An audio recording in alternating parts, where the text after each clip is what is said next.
बिस्मिल्लाहिर्रहमानिर्रहीम, अस्सलाम वालेकुम। Welcome back to Sabra Cooking और साबरा कुकिंग। और आज मैं आपको बनाना सिखाऊंगी मज़ेदार किस्म का ज़र्दा। और आप इसे खाएं, बनाएं और इसे टेस्ट करें। ये यकीनन आपको पसंद आएगा। चलें बगैर आपका टाइम ज़ाया किए बगैर मैं चलती हूँ ज़र्दा बनाने की जानिब। और ये मेरे पास पॉट है और इसके अंदर मैंने ले लिए हैं चावल। ये है सेला चावल जो तकरीबन 250 ग्राम है, यानी 50 ग्राम्स है। और मैंने इसको तकरीबन 1 से 1.5 घंटे के लिए भिगो दिया था।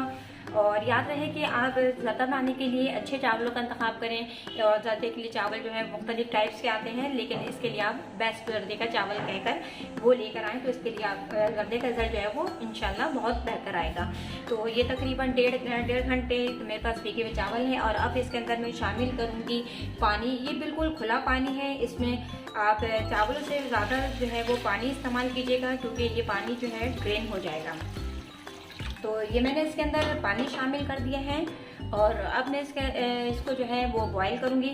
सबसे पहले बॉईल करने के लिए मुझे चाहिए होगा चूल्हा। अब मैंने इसको चूल्हे के ऊपर रख दिए हैं और इसके अंदर मैं डालूँगी तकरीबन 3 पिंच के करीब ये फूड कलर, यानी जो कि ज़र्दे का कलर होता है। तो हम इसे मिक्स करके देख लेते हैं कि पानी का कलर जो है वो बिल्कुल चेंज हो जाना चाहिए।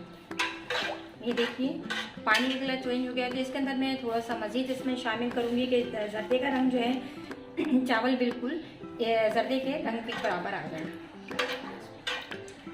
तो ये अभी मैंने इसमें देखा ज़र्दे का रंग इसके अंदर शामिल कर दिया है। और अब मैं इसको करूँगी बॉईल। और इसको मैं इतना बॉईल करूँगी कि तकरीबन ये 95% जो है इसी के अंदर बॉईल हो जाए। और जब ये बॉईल हो जाएंगे तो मैं इसका पानी ड्रेन कर दूँगी।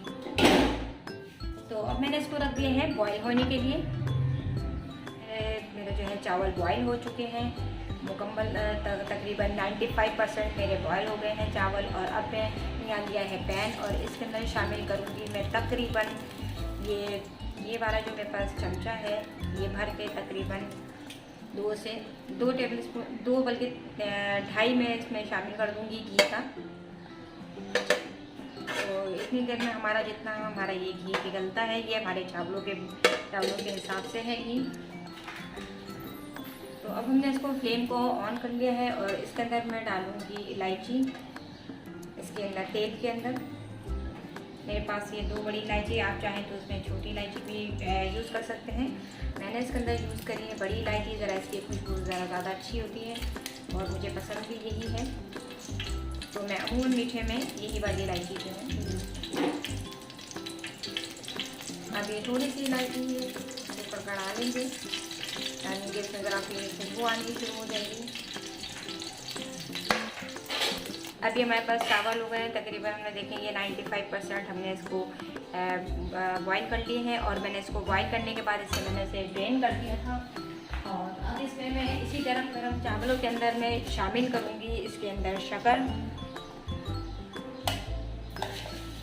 मैं तकरीबन ये 2 बड़े चमचे इसमें भर के 2 से 3 चमचे डालूँगी। मीठा ये आपके अकॉर्डिंग टेस्ट है। अगर आप ज़्यादा अच्छा मीठा पसंद करते हैं तो आप थोड़ा ज़्यादा इस्तेमाल कर लें, और अगर आप मुनासिब करते हैं तो इसमें 2 बहुत। और अब इसको यहाँ पर इसमें गरम के अंदर इसमें मिक्स कर लें।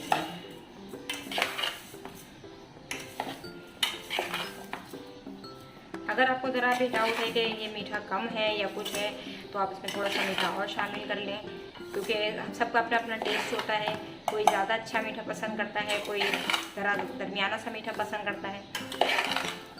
तो मैंने इसके अंदर यहाँ पर मीठा जो है इसमें मिक्स कर दिया है।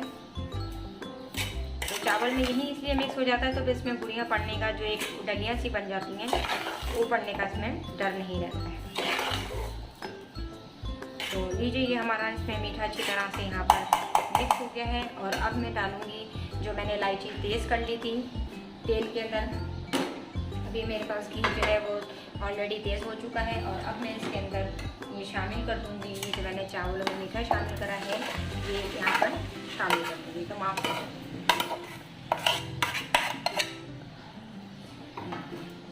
और मैं इसे यहाँ पर अच्छी तरह से मिक्स कर दूँगी ताकि इसमें तेल चावलों में हर तरफ से लग जाए।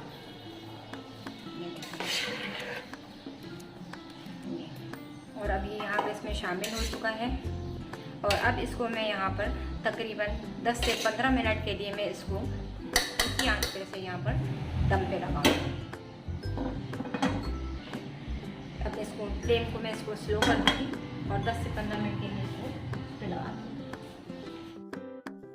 तो लीजिए, ये हमारा ज़र्दा मज़ेदार किस्म का बन के तैयार हो चुका है और इस पे मैंने अपने मनपसंद ड्राई फ्रूट डाले, और अगर आप चाहें तो आप अपने मनपसंद ड्राई फ्रूट डाल लीजिएगा। तो हमारे चैनल को लाइक एंड सब्सक्राइब करना ना भूलिएगा। हमारी वीडियो देखने का आपका बहुत शुक्रिया।